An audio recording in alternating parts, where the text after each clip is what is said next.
He came, he opened the door, and he was screaming, "Come on, help me. Somebody shot my mother and father." Today, police combed the DeFeo's handsome three-story house for clues while divers explored the backyard swimming pool for the still unfound murder weapon. Explanation that they now feel young DeFeo was in the house at the time of the murders, but they're not yet considering him a suspect.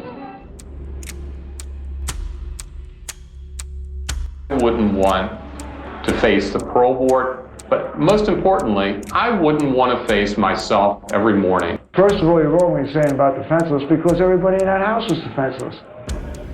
Only one person had access to a handgun, between my mother and father. He never got a chance to get it, she did. So everybody else was defenseless. As far as I'm concerned, really everybody was defenseless.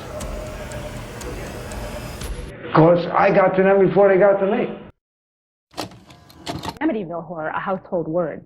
Substances seeping out of keyholes, toilet bowls that turned black, furniture that moved, lies that appeared out of nowhere. It's the story of a modern-day haunted house that in 1979 caught the nation by storm. Kathy and ex-husband George Lee Lutz say the Long Island home was cursed with an inexplicable evil. Extremes of some of the happenings, like the substance coming from the keyholes, was not to the extent that they portrayed it. The finale of the movie, where you have all this scot coming out, that's not accurate. After a 28-day-long nightmare, the family literally fled their home with only the clothes on their back. Parapsychology experts later documented many of the phenomena. What followed was a flood of unwanted publicity.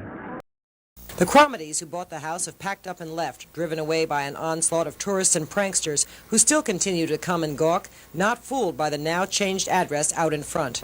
Oh, we just wanted to see what it was like. I guess we just specifically came from Chicago to see it. Why do you believe it when the present owners say there's no truth to it at all, and they've been living here for almost 2 years? Oh, I didn't know they had present owners. I thought it was deserted.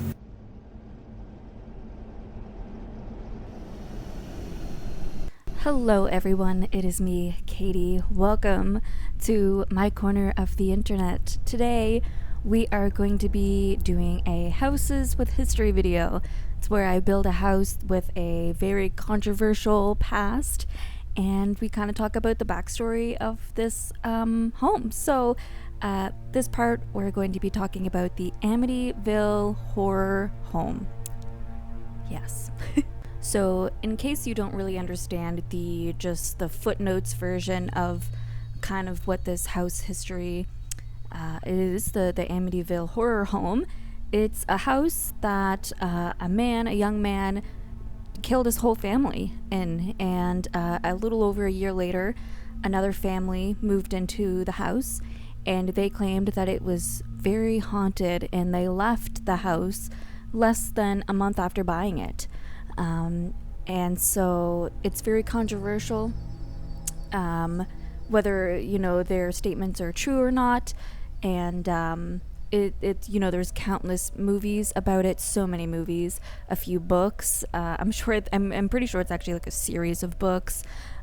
So it's very well known, but, I think the truth has kind of gotten skewed after so many years, and the truth of it is very interesting, and it's not what I expected it to be. I did a lot of research. I was listening to a few podcasts. I really wanted to make sure that I was getting all of my facts straight before jumping on here and like slewing all of the stuff on you guys. So I will link everything that I have used in my research down below, and let's just jump into the story on how this house became what it is today. I want to begin right at the very beginning of when this house was built and who built it and whatnot, because I think that's important. In 1924, a man and a woman by the name of John and Catherine Moynihan built a large, beautiful Dutch colonial home on 112 Ocean Avenue in Amityville, Long Island, New York. In 1965, the house was sold to a couple named Ronald and Louise DeFeo. Sorry if I say that wrong. And their 5 children, Ronnie Jr., Don, Allison, Mark, and the youngest, who was only 9, John. So they moved into the house in 1965, and Their oldest son, Ronnie, who was also known by Butch, was known by the law, and he was quite the drug user, and hardcore drugs like heroin, LSD, like mind-altering drugs. He was a bit of a troubled young guy. He was around 23, and he was in the thick of it, doing all of this stuff, and his parents were having a hard time controlling him, big time. So on November 13th, 1947, Butch, or Ronnie, I have him as Butch throughout this, so if you hear me say Butch, you know who I mean.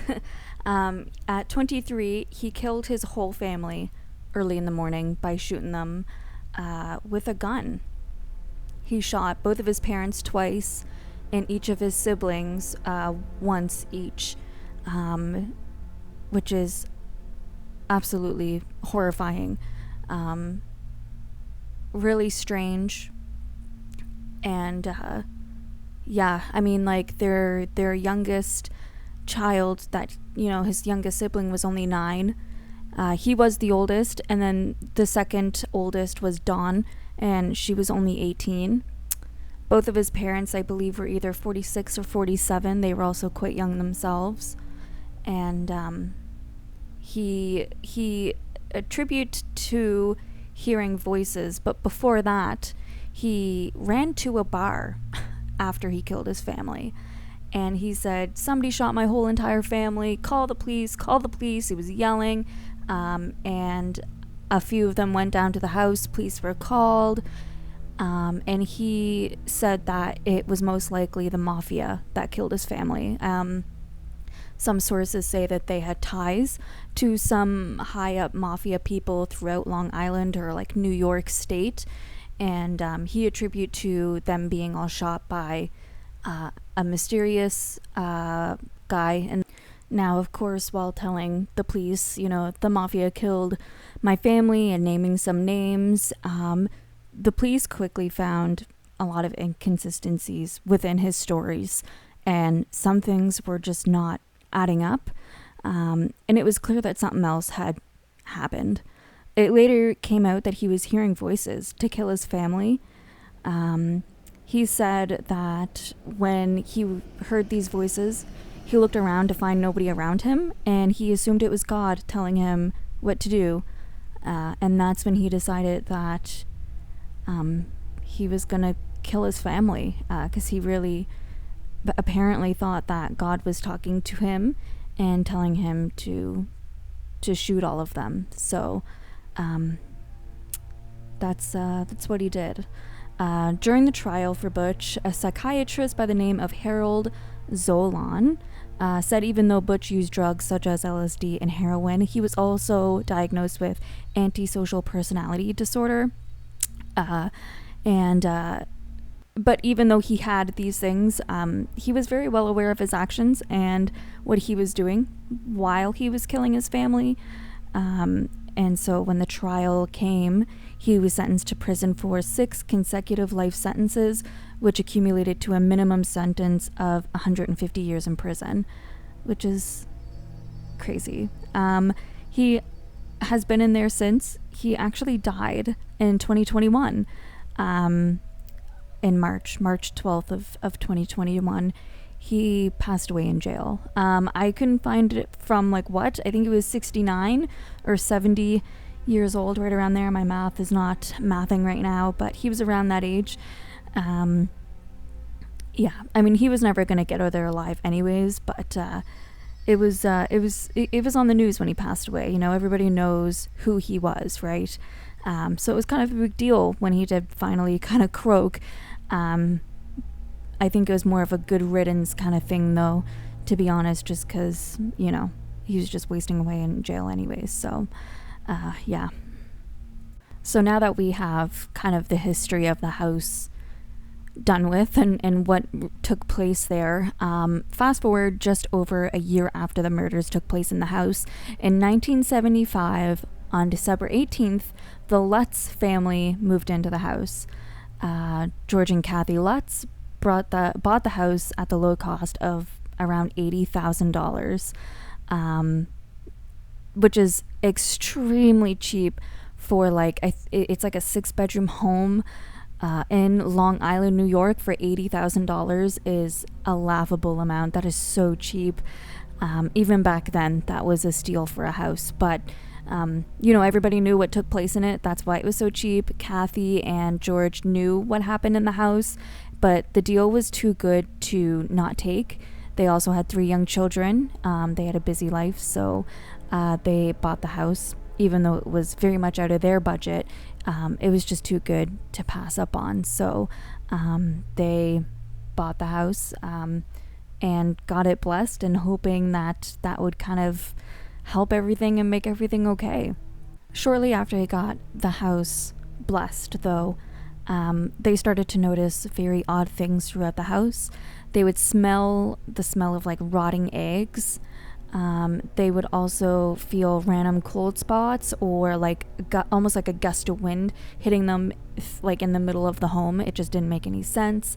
And George would say that he would wake up around 3 or 3:15 in the morning religiously for no reason. And that is, they say that's when around the time that the murders had taken place.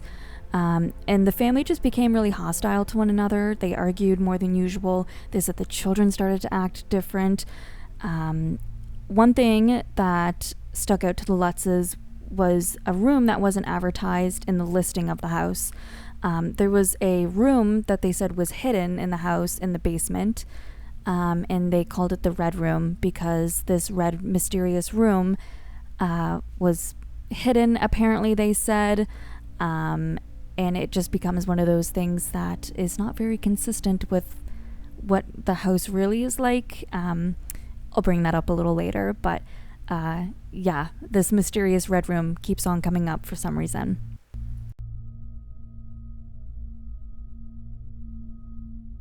My name is Patty Camarado. I was friends with Allison DeFeo, the girl who was murdered with the rest of her family here in 1974. This I'm going to show you is the mysterious red room that's so noted for in the book. This door, which they say was never here, was here, is here, always will be here, I suppose. This is the red room. Nothing more than a storage area where Allison and her brothers and I used to keep toys.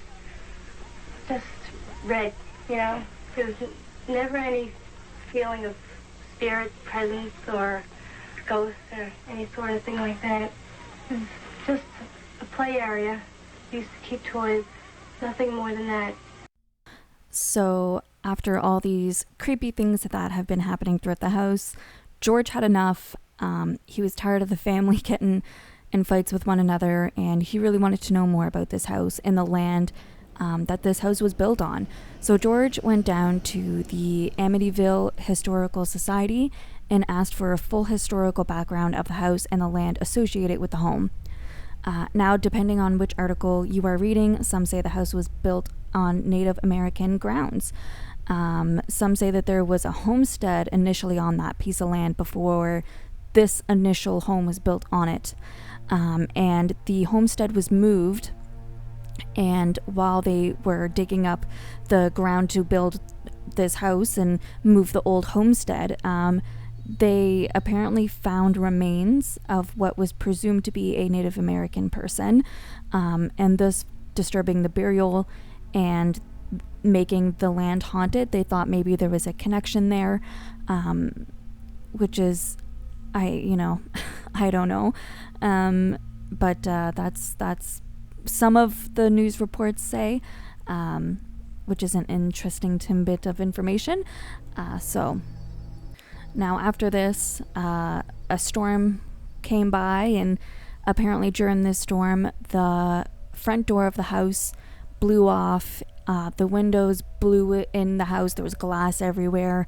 And after just 28 days of living in this house, the Lutz family packed some clothes really quick, left the house, everything inside of the house, all their personal belongings, all their furniture in the house, and they just left, and they never stepped foot back in that house. They never did.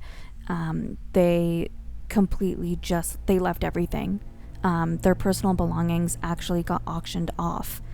And in their furniture. They didn't want anything from the house at all. So I don't know. Something had to have happened.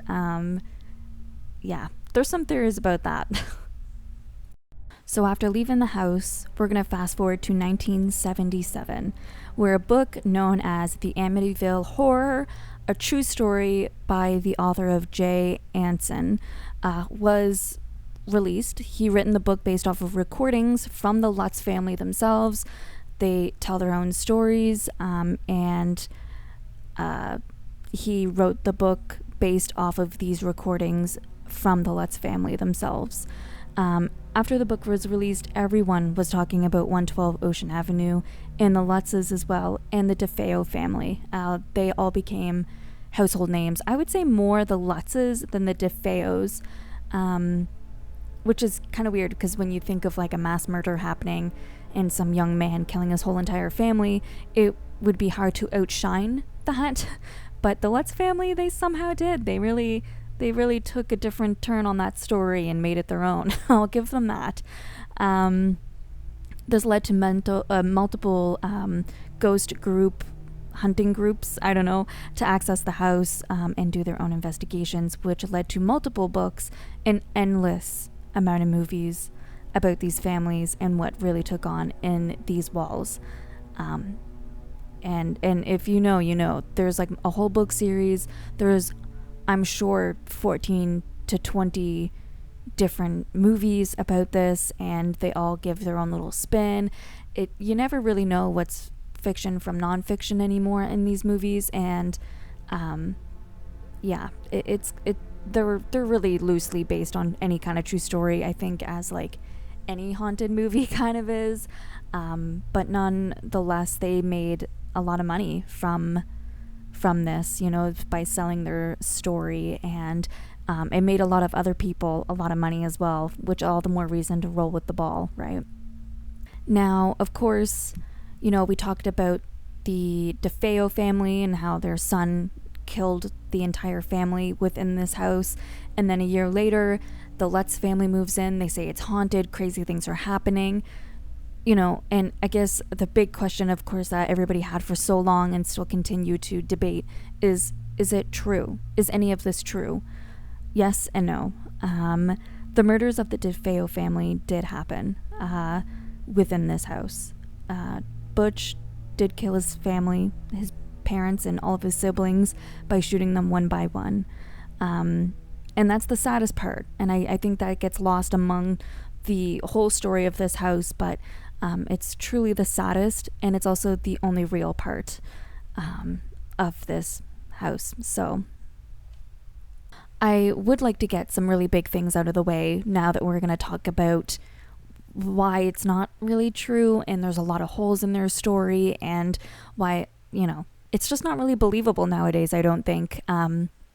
So I want to get some big things out of the way. One, the Lutz family did not have money. They didn't. Their budget for a home when they were looking initially for a house was like $30,000. That's not a lot of money. That's not, like, that is pocket change when looking for a home. And so they bought this house for $80,000. That is a lot of money over budget. And it was suspected that they bought the house and realized that they just couldn't afford it. They couldn't afford the mortgage payments. Thus, them leaving this house before their first mortgage payment was even due, because they left the house in only 28 days, which is a very big red flag. Very big one. So money was something that they needed badly at this time, and why not take advantage of the situation? You know, play on the cards that they were given. The family was suspected to have made hundreds of thousands of dollars from their story being sold to writers and movie contracts. Something else to note, that another family had moved in not long after the Lutzes left this house, and they stayed adamant that nothing has ever happened to them inside this house. No strange bumps in the night or anything. They also explained you know, about the spooky red room. As we just saw that video, it was never hidden. It's just a little storage room that is used for like Christmas decorations and Christmas decor and Halloween and whatever else. That's all it was. It was just a crawl space that was shittily painted red and had chipping paint. There was nothing more to that. Since the Lutzes left, it's actually been sold a few times, mostly because people move in there because it's a beautiful home now, and a lot of people still come to kind of look at it. They're driving up the driveway, they're taking pictures, and a lot of people don't like that, of course, so the house has changed ownerships quite a few times. But from some articles that I could find about the whole hoax thing was one from September of 1979. William Weber, the attorney of Butch DeFeo, stated, and quote, "I know this book is a hoax. We created this horror story over many bottles of wine," end of quote. Weber is referring to a meeting that he had with the Lutz family. During this meeting with fine wine, the accounts would become the outline of the book by J. Anson. So it was, it was pretty well known between these very few people that the recordings that they made about the house and trying to help Butch out in his case by saying, whatever, and trying to get money for him and stuff, a lot of corrupt things, they decided to kind of come up with this story of the house is severely haunted and trying to make a quick buck. Everybody wanted a piece of this pie, and that's really sad because they're just profiting off of a real event that happened, a really tragic real event. Like 6 people lost their lives, and 4 of them being minors, like young children, which is really sad. Incredibly sad. It's disgusting. Now, of course, with all of this coming out, a lot of people still like to debate about it. Oh, it's true or it's not true and whatever else. I think regardless, this account and these stories have made true entertainment for people. Some people love the book. I've never read it. I've never even seen any of the movies, but some people say they're entertaining to watch. And they made a lot of people a lot of money, including the Lutz family. And they gave a lot of notoriety to people. A lot of people had a piece of this pie, I think. I think among it, though, the true story, the real thing that happened here, the real story of 112 Ocean Avenue gets lost. And that is the murders that did in fact take place within this home. 2 loving parents and their 4 young children were killed in cold blood by somebody that they also very much loved and trusted. And I really feel like that's the true haunting story behind this house. So I'm going to leave you guys here. I want you to comment down below. Do you believe it? Have you seen any of the movies? Have you read the book? Tell me your thoughts about it down below. And I hope you all enjoyed the first part of the series. I can't wait to get into more creepy houses with backstories and all that fun stuff. Anyways, I'll talk to you all next time. Have a lovely day. Bye, guys. A man who said he was a friend of the Cromedies also came by, but insisted he not be photographed. You say a friend of yours lives here and you've been in the house. Is there any truth to all these stories that it's haunted and there are weird smells and slime and all those other things? Nothing at all. It's all a bunch of lies.